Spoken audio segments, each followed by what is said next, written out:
نحمده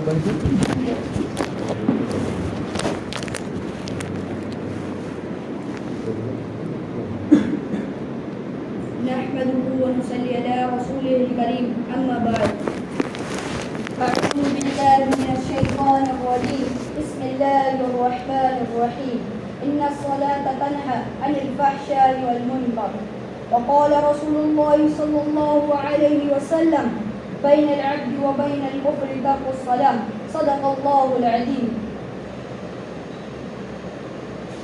وہ سجدہ روح زمین جس سے کاپ جاتی تھی، وہ سجدہ روح زمین جس سے کاپ جاتی تھی، اسی کو ترستی ہے عالم مر و محراب. اللہ تبارک و تعالیٰ کا احسان عظیم یہ ہے کہ اب تعالیٰ نے ہمیں اس متورک و منفر مجلس میں بیٹھنے کی توفیق دی. بہت دنوں سے قلب میں آرزو و تمنا تھی کہ آپ حضرات کے روبرو نماز کو موعظہ گفتگو بناؤں. آج اسی مقصد کو سامنے رکھ کر لب کشائی کی جسارت کر رہا ہوں، اور میں اپنے آپ کو بہت خوش نصیب سمجھتا ہوں کہ آپ جیسے معظم و مکرم حضرات کے مابین جو عد گفتار کا موقع ملا. اللہ تعالی ہمیں سماعت سے زیادہ عمل کی راہ بنائے. آمین.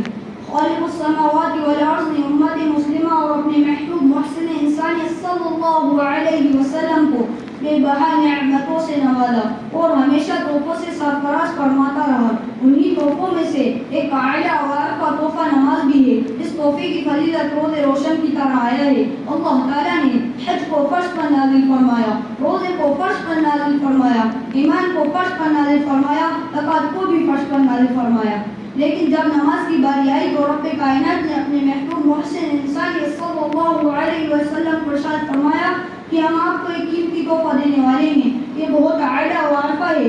اعلیٰ وارفہ شیخ کو اعلیٰ وارفہ جگہ ہی عطا کیا جاتا ہے، لہذا نماز کو عرش الہی پر بلا کر عطا کیا گیا. برادران اسلام، توحید اور ایمان کے بعد انبیاء علیہ السلام نے نماز کو اہمیت دی، نماز کی تلقین کی. قرآن میں جگہ جگہ پر یا ایھا الذین آمنوا استعینوا بالصبر والصلاۃ، اے مومنوں صبر اور نماز کے ذریعے مدد طلب کرو. صحابہ کرام رضی اللہ اجمعین کے سامنے حضرت محمد مصطفیٰ صلی اللہ علیہ وسلم نے معراج کے تحفے کا ذکر کیا اور نماز کی بشارت دی تو تمام صحابہ کرام جھوم اٹھے. سبحان اللہ، اب تو ہم نماز کے ذریعے ہر مشکل آسان کر لیں گے. اب تو ہمیں خدا سے مانگنے کا واسطہ اور وسیلہ مل گیا. 5 وقت کی نماز ادا کریں، 500 نمازوں کا ثواب ملے.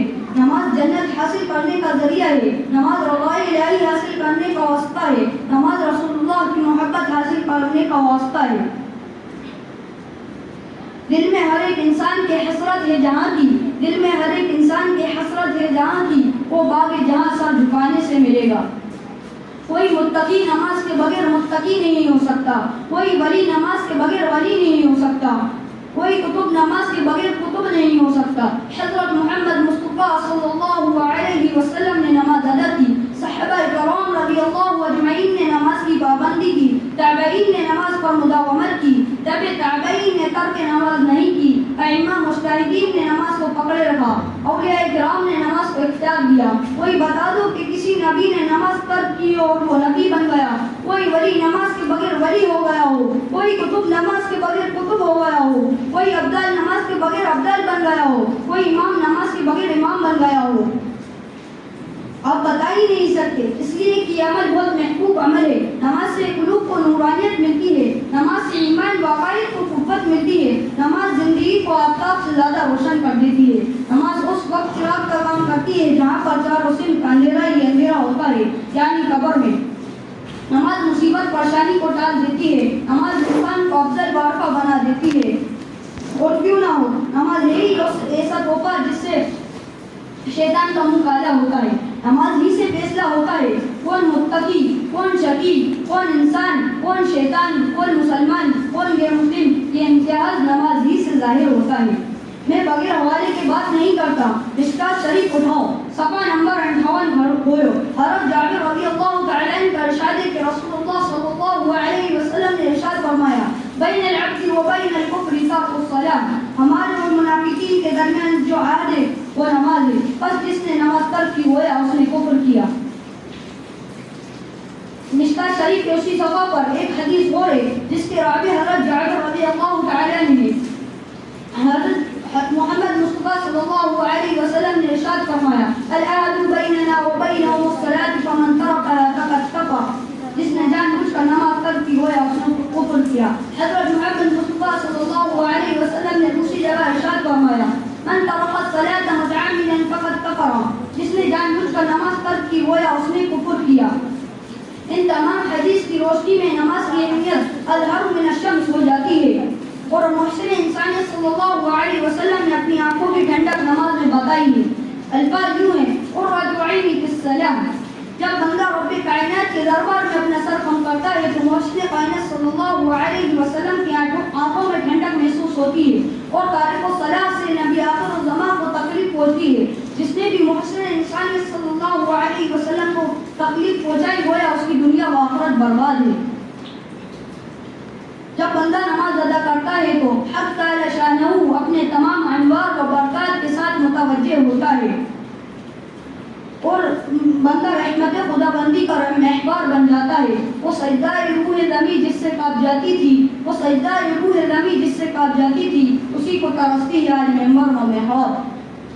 قیامت کے دن سب سے قبل نماز کا سوال ہوگا۔ اس دن کسی کا کوئی نہ ہوگا، انسان خود کے پسینے میں ڈوبا ہوا ہوگا، ہر شے نفسی نفسی پکارے گا۔ اس وقت سب سے پہلے نماز کا سوال ہوگا۔ ماہ رسالت سرکار دو عالم صلی اللہ علیہ وسلم کا ارشاد ہے کہ یوم قیامت میں سب سے پہلے نماز کا حساب لیا جائے گا۔ اگر نماز درست نکلی تو تمام عمل درست، اگر نماز خراب نکلی تو سارے عمل بیکار۔ اگر نماز درست نکلی تو تمام عمل قبول، حج بھی قبول ہوگا، روزہ بھی قبول ہوگا، زکات بھی قبول ہوگی، اور دیگر عمل صالحہ بھی قبول ہوں گے۔ اور اگر نماز درست نہ نکلی تو سختی کے ساتھ امتحان ہوگا۔ اللہ تعالی ہمارا امتحان آسانی سے فرمائے، آمین۔ پہلے مسجدیں تھی کچی تو پکے تھے نمازی، پہلے مسجدیں تھی کچی تو پکے تھے نمازی، آج مسجدیں ہیں پکی تو کچے ہیں نمازی۔ پڑھ نماز پنج گانا نہ کر کوئی بہانہ، پڑھ نماز پنج گانا نہ کر کوئی بہانہ، اس میں ہے تیری جنت ورنہ دوزخ ہے تیرا ٹھکانہ۔ اللہ تعالی ہمیں کہنے سننے سے زیادہ عمل کی توفیق عطا فرمائے۔ سبحان اللہ و بحمدہ، سبحان اللہ، امین برحمتک یا ارحم الراحمین۔ جن حضرات نے سنتیں نہیں پڑھی وہ سنت پڑھیں۔